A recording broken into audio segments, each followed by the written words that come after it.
Dijo Jesús, no solo de pan vive el hombre, sino de toda palabra que sale de la boca de Dios.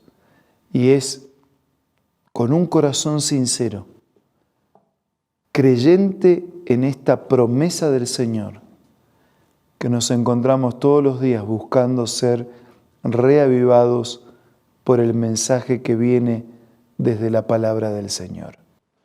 Hoy nos detenemos en el capítulo 7 de San Juan y lo hacemos con un espíritu de oración.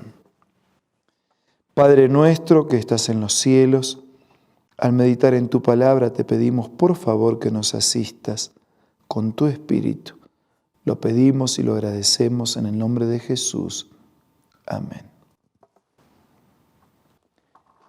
En el capítulo 7 de Juan se nos introduce la asistencia de Jesús en la fiesta de los tabernáculos.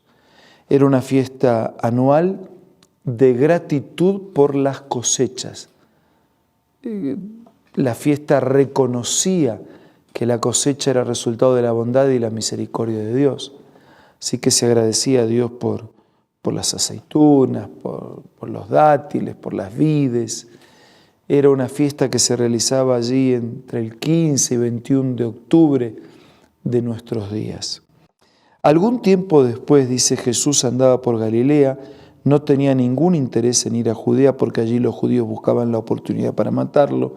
Faltaba poco tiempo para la fiesta judía de los tabernáculos, así que los hermanos de Jesús le dijeron, deberías salir de aquí e ir a Judea para que tus discípulos vean las obras que realizas, porque nadie que quiera darse a conocer actúa en secreto. Ya que haces estas cosas, deja que el mundo te conozca. Así que los hermanos estaban presionando a Jesús, si tú quieres, no hagas en secreto, porque en secreto nadie te va a conocer. Lo cierto es que ni siquiera sus hermanos creían en él. Por eso Jesús les dijo, para ustedes cualquier tiempo es bueno, pero el tiempo mío aún no ha llegado. El mundo no tiene motivos para aborrecerlos. A mí, sin embargo, me aborrece porque yo testifico que sus obras son malas. Suban ustedes a la fiesta, yo no voy todavía a esta fiesta porque mi tiempo aún no ha llegado. No iba a tener Jesús miedo de enfrentar nada. Lo veremos en los próximos capítulos. Pero en su orden, él sabía que había un tiempo y no quería precipitar las cosas. Tenía un ministerio que cumplir antes que fuese entregado. Dicho esto, se quedó en Galilea. Sin embargo, después que sus hermanos se fueron a la fiesta, dejó pasar unos días, fue también él, y no públicamente, sino en secreto. Por eso las autoridades judías lo buscaban durante la fiesta y decían, ¿dónde se habrá metido? Y entre la multitud corrían muchos rumores acerca de él. Unos decían, es una buena persona. Otros alegaban, no, lo que pasa es que engaña a la gente. Sin embargo, por temor a los judíos, nadie hablaba de él abiertamente. Y Jesús esperó hasta la mitad de la fiesta para subir al templo y comenzar a enseñar. Y los judíos se admiraban y decían, ¿de dónde sacó tantos conocimientos sin haber estudiado? Repasemos algo de la enseñanza de Jesús. Mi enseñanza no es mía, replicó, sino del que me envió. El que esté dispuesto a hacer la voluntad de Dios reconocerá si mi enseñanza proviene de Dios o si yo hablo por mi propia cuenta. El que habla por cuenta propia busca su vanagloria, en cambio el que busca glorificar al que lo envió es una persona íntegra y sin doblez. No les ha dado Moisés la ley a ustedes, sin embargo ninguno de ustedes la cumple. ¿Por qué tratan entonces de matarme? En primer lugar, el Señor enseña y habla acerca de la doctrina. Dice, no es mía, es de Dios.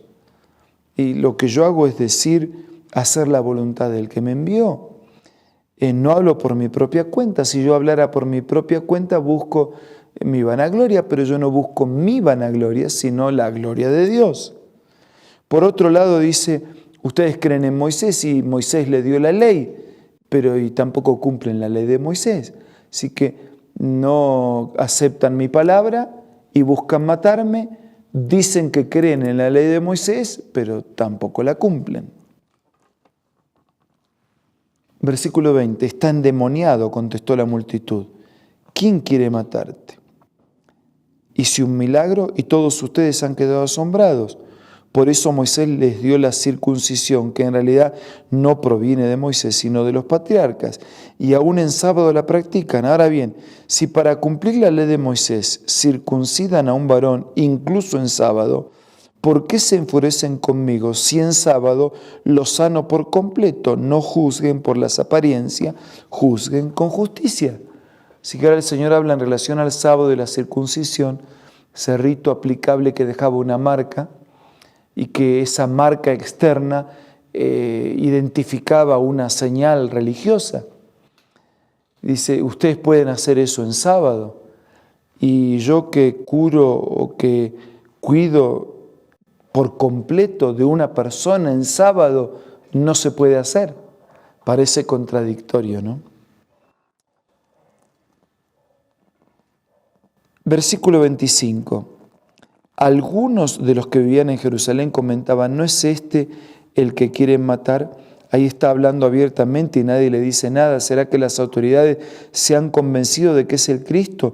Nosotros sabemos de dónde viene este hombre, pero cuando venga el Cristo nadie sabrá su procedencia. Por eso Jesús, que seguía enseñando en el templo, exclamó, con que ustedes me conocen y saben de dónde vengo, no he venido por mi propia cuenta, sino que me envió uno que es digno de confianza. Ustedes no lo conocen, pero yo sí lo conozco porque vengo de parte suya y él mismo me ha enviado. Dice, yo sé de quién vengo, yo creo de quién vengo, pero ustedes que aparentemente quisieran creer, no creen ni en mí ni en el que me envió. Quisieron arrestarlo, pero nadie le echó mano porque aún no había llegado la hora. Con todo, muchos de entre la multitud, versículo 31, creyeron en él y decían, cuando venga el Cristo, ¿acaso va a hacer más señales que este hombre? Versículo 32 dice que los fariseos oyeron a la multitud que murmuraba estas cosas acerca de él y que junto con los jefes de los sacerdotes mandaron unos guardias del templo para arrestarlo. Voy a estar con ustedes un poco más de tiempo, afirmó Jesús, y luego volveré al que me envió. Me buscarán, pero no me encontrarán, porque a donde yo esté no podrán ustedes llegar. ¿Y a dónde piensa él irse que no lo vamos a encontrar? Comentaban entre sí los judíos. ¿Será que piensa ir a nuestra gente dispersa entre las naciones para enseñar a los griegos? ¿Qué quiso decir con eso? Me buscarán, pero no me van a encontrar. Y a donde yo esté no podrán ustedes llegar. Y entonces Jesús, en el último día de la fiesta, aparece en el templo. Se puso en pie y exclamó. Pensar que el templo, el culto y la fiesta era para agradecer a Dios por las cosechas. Y ahí estaba el dueño de las cosechas, el Dios que había creado el mundo, el universo, el Dios que enviaba la lluvia, que hacía posible la cosecha. Y ahí entra como un desconocido. Y él dijo, si alguien tiene sed, que venga a mí y beba. De aquel que cree en mí, como dice la Escritura, brotarán ríos de agua viva. Y como ocurre en todos estos capítulos anteriores en Juan, aquí también hay agua. Dice, si usted tiene sed, venga a mí. Y el que cree en mí toma agua viva y se va a transformar en un río de bendición para los demás. Se refería a la obra del Espíritu. Versículo 40, al oír sus palabras, algunos de entre la multitud decían, verdaderamente este es el profeta, otros decían, es Cristo, otros decían, pero ¿cómo es que Cristo va a venir de Galilea? Y otros decían, ¿acaso no dice la Escritura que el Cristo vendrá de la descendencia de David y de Belén y el pueblo de donde era David? Por causa de Jesús la gente estaba dividida y hay una reacción de la multitud y después hay una reacción de los guardias. Algunos querían arrestarlo, pero nadie le puso mano encima. Y los guardias del templo volvieron a los jefes de los sacerdotes y a los fariseos, quienes los interrogaron. ¿Se puede saber por qué no lo han traído? Le reclamaban los fariseos, los guardias. Y los guardias dijeron, nunca nadie ha hablado como este hombre. Así que hasta los guardias percibieron que era un hombre especial. Después viene la reacción de los dirigentes. Así que también ustedes se han dejado engañar, replicaron los fariseos. ¿Acaso han creído en él alguno de los gobernantes o de los fariseos? No, pero esta gente que no sabe nada de la ley está bajo maldición. Y ahora reacciona Nicodemo, que era uno de ellos y que antes ha ido a ver a Jesús y les interpeló y le dijo: ¿acaso nuestra ley condena a un hombre sin antes escuchar y averiguar lo que hace? ¿No eres tú también de Galilea? Protestaron: investiga y verás que de Galilea no ha salido ningún profeta. Yo termino el análisis de este capítulo haciéndome una pregunta. ¿Y cuál es nuestra reacción? Hemos visto en este capítulo cómo se acercaban, cómo aquella fiesta era un testimonio de gratitud, cómo el Señor cumplió su ministerio actuando en la hora indicada, cómo nos enseñó de doctrina, de salvación, de eternidad, cómo nos recordó que Él es el agua que apaga la sed y que cuando creemos en Él podemos ser un río de agua viva para nosotros y para otros. Y yo termino, como dije, ¿cuál es nuestra reacción? Yo reacciono como la multitud, con dudas.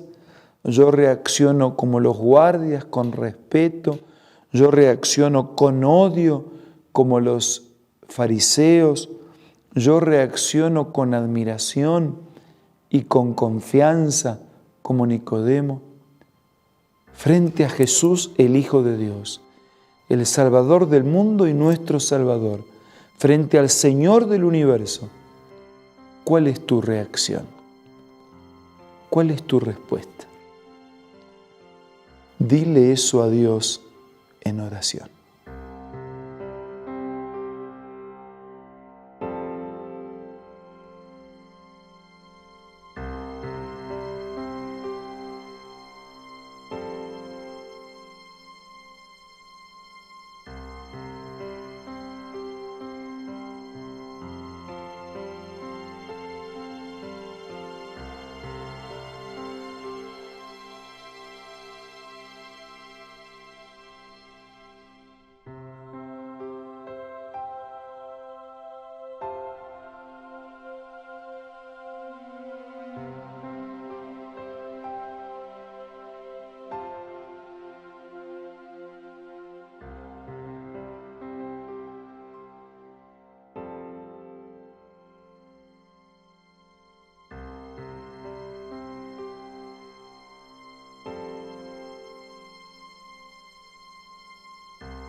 Señor, gracias por haber hecho tanto, por continuar haciéndolo y por hacerlo hasta que la salvación se consume en la eternidad a tu lado.